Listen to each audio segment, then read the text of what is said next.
from your grave. All right, get your thumbs down, click and finger ready. It's time for the book reviews.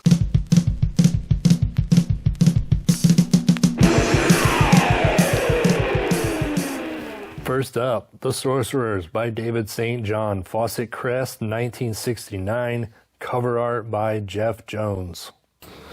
David St. John is one of the many pseudonyms of E. Howard Hunt. The E stands for evil. Others are Robert Dietrich, Gordon Davis, and P.S. Donahue. Hunt was a CIA operative from 1949 to 1970. In World War II, he was in China as a spy working for the Office of Strategic Services, which was basically the CIA before it existed. He was involved in various questionable scandals, including the Bay of Pigs, the Watergate scandal, which he did prison time for, and the 1954 Guatemalan coup d'etat. And for all you conspiracy fans out there, he was part of the CIA's Domestic Operations Division, which would manipulate the U.S. news and publishing organizations. And since we've already thrown the conspiracy word in there, let's also mention he may have had a hand in the JFK and Martin Luther King assassinations. Terrible guy. Normally I wouldn't throw in rumors, but this guy's whole being was misinformation, so it's hard to actually know the truth. But when it comes to him being behind all of these tumultuous historical occurrences, well, I want to believe.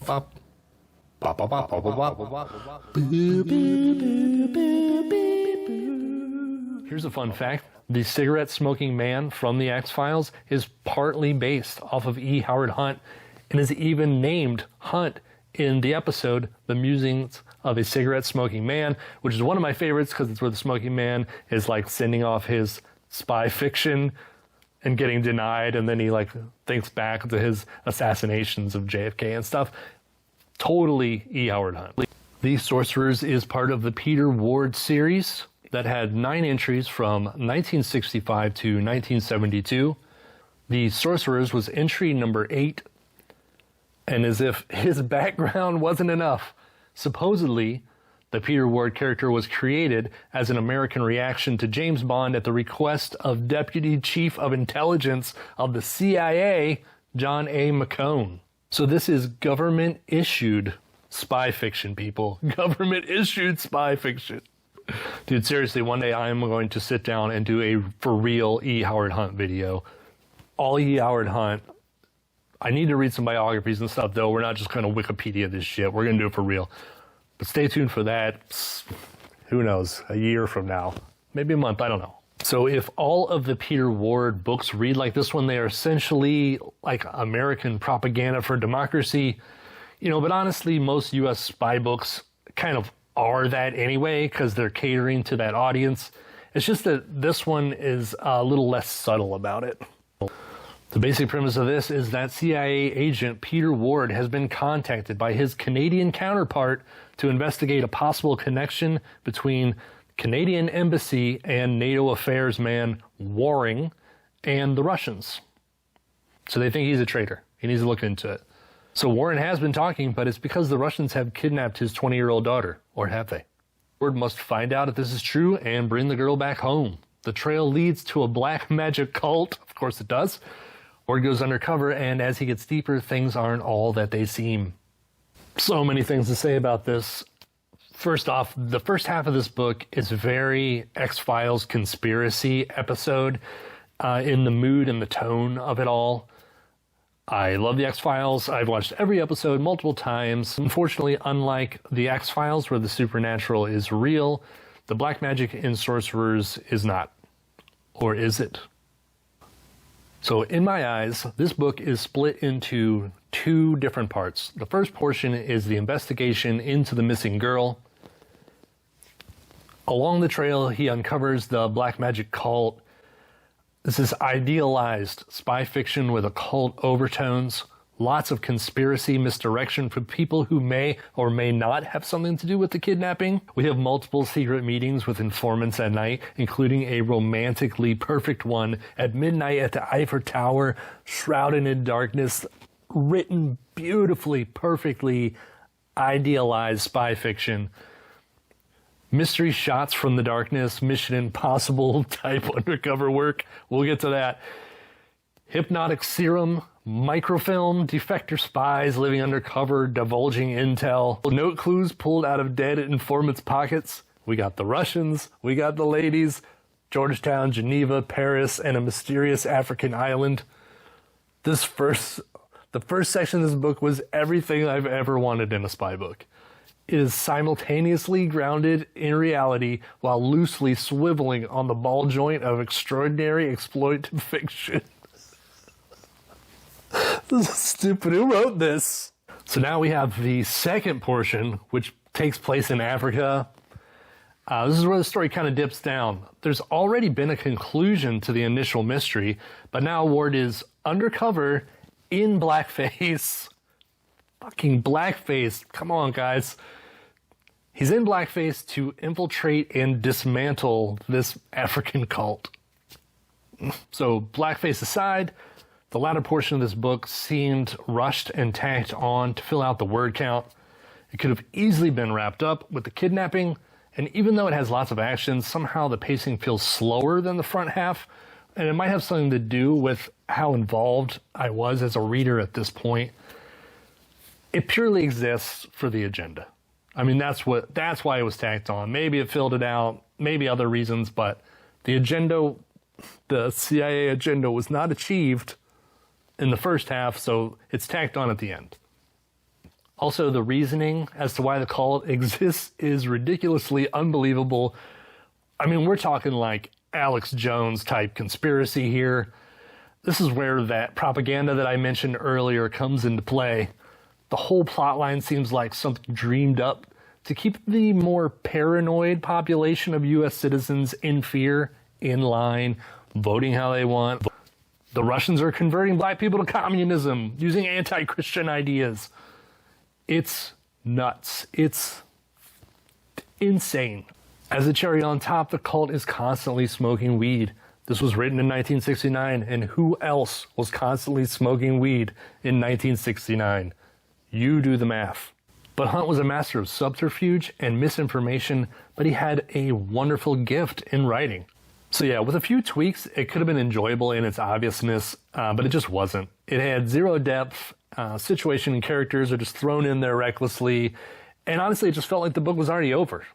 It does take the path back to the fun from the beginning of the book, with the final conclusion, including two ladies and Mr. Ward lounging around poolside, drinking gooey blender drinks, and getting their freak on. So that was nice. Thank you, Mr. Hunt. So the tacky second half aside, and honestly, it's not even the second half. It's like a quarter, the ending quarter of the book. This book was incredibly enjoyable. I've stated many times, I think Hunt is a great storyteller. He's always action-packed. The mystery is never obvious, and the man traveled the world. He was a real-world spy. He knows the cultures, he knows the languages and locations to give everything this authenticity that you honestly don't get in other spy fiction. When I reviewed the French spy Al Glenay book, I complained that there wasn't enough Frenchness in it. The Sorcerers has so much Frenchness in it, I was choking on my baguette. Everywhere that Peter Ward goes, Hunt has actually been there, and he just nails it. He just nails it. And after reading it, you feel like you've been there. You know, I love this book so much. I just can't wait to read the others in the series. Luckily, I already had one. I didn't even realize that it was him until I had bought the second one. So how many thumbs up? I don't even know what kind of thumb up we're going to get. One of these. We're going to give a thumbs up phone calling orders in to disrupt governments. That's a convoluted thumbs up? Oh well.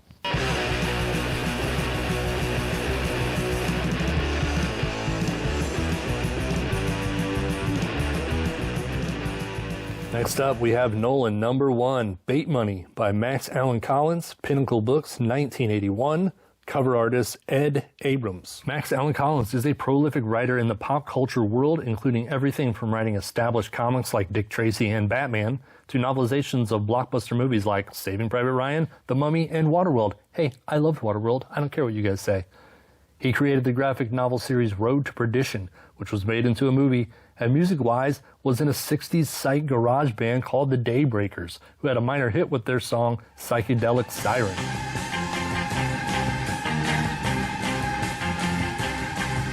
I don't know Stuff I don't pretend I'm here.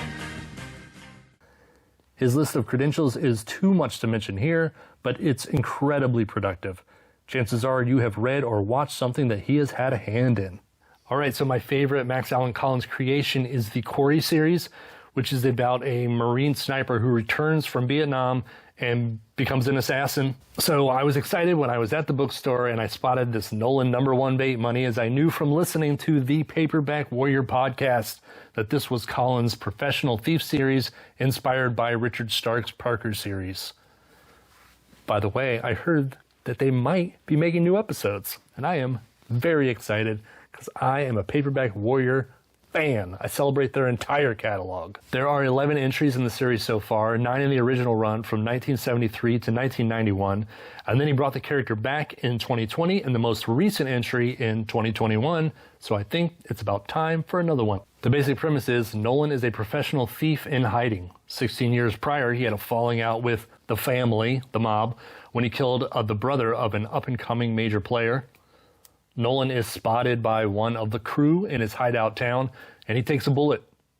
Worse than the hole in his body is the family member ransacked his place and got a hold of his false identity, which was attached to all of Nolan's thief retirement money.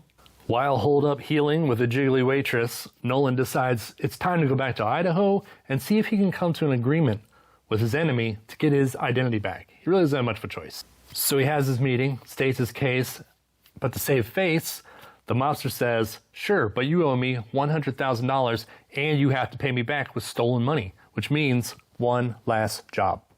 Even though the cover art on this screams like it might be overproduced men's adventure, which I love, you know, I'm not knocking it. I'm not knocking the cover art. I'm not knocking men's adventure. I absolutely love it.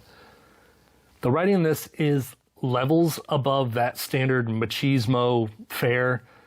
Not to say that the Nolan character isn't a steel-hardened badass, though. In the story, he's described as looking like actor Lee Van Cleef. On the cover, I think he looks a little more like Barney Miller. Nolan is tough, but he's not too tough. He's not a Superman. He is lean and strong. He consumes mass amounts of cigarettes and a stray beer here and there. This isn't an alcoholic character. He's got his head on straight, very focused on the job, very serious. He's a working class anti-hero, classic John Dillinger sort. So the story starts at a midpoint with Nolan recuperating at the woman's apartment. And you have no idea who he is or why he's shot, but the story keeps moving forward. The plot and the background story blend together as one wheel rolling forward, and it gives the storyline this almost non-linear feel. Even though it's linear, it doesn't jump around, but it's sort of like you're catching up as it moves. The book is filled with nefariously enjoyable criminal underworld associates, mobsters obviously. What was more interesting was the heist world characters. We have a man that puts the jobs together with the quite literal name of Planner. A reckless and angry revolutionary hippie, I guess, who will do whatever it takes to get money to buy his land just so he can be far away from the world. Which actually I kind of appreciate, and the anger. We have his thrill-seeking, hot-to-trot girlfriend. And there's one character that Nolan has to team up with that I especially enjoyed, and that is John, the comic book collector. He collects old comic strips and little big books and this lesser-known ephemera that only someone who collects old stuff would know or be able to relate to. And it just made me feel that, like, Collins was one of us. He's a fan of this stuff. He's not just a creator. I don't know. I just personally connected with that character. We also have a giant ex-football player thug, an arms dealer who runs a vending machine company, and a few henchmen, but they actually have personalities. Collins fleshes out his characters so well and has a gift for writing scenes so vividly that after I finished this, it felt more like I just got done watching a movie than reading a book. The pacing on this is quick, which is surprising considering that a large chunk of this book is just them mapping out the robbery. The tension obviously rides high on will they get away with it, but there are character factors rocking the boat also. Is Nolan's team dependable?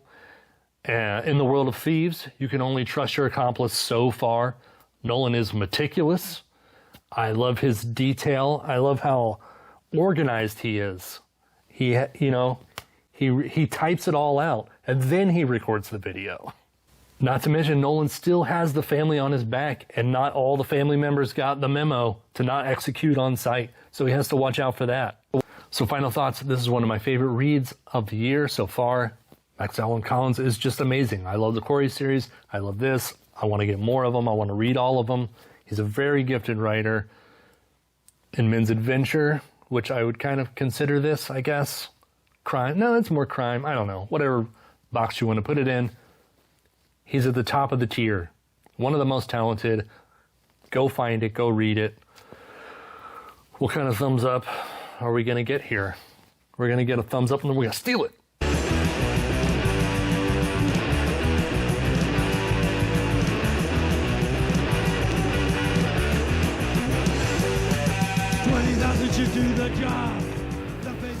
Last up, Aftershock by Robert W. Walker, St. Martin's Press, 1987.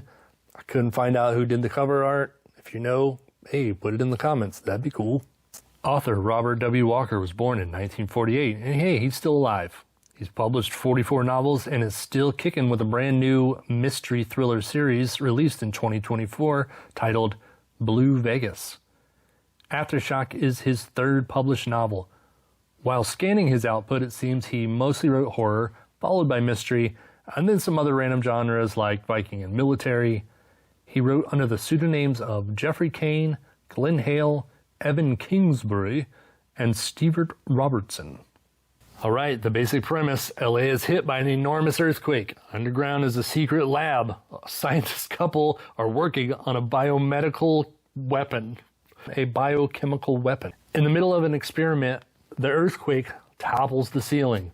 They're exposed to the biochemical weapon. They die horrible deaths. And a mutant creature is born of their robot and the virus, I think, not 100% sure. Up top in the disaster, 2 doctors help the survivors of the quake.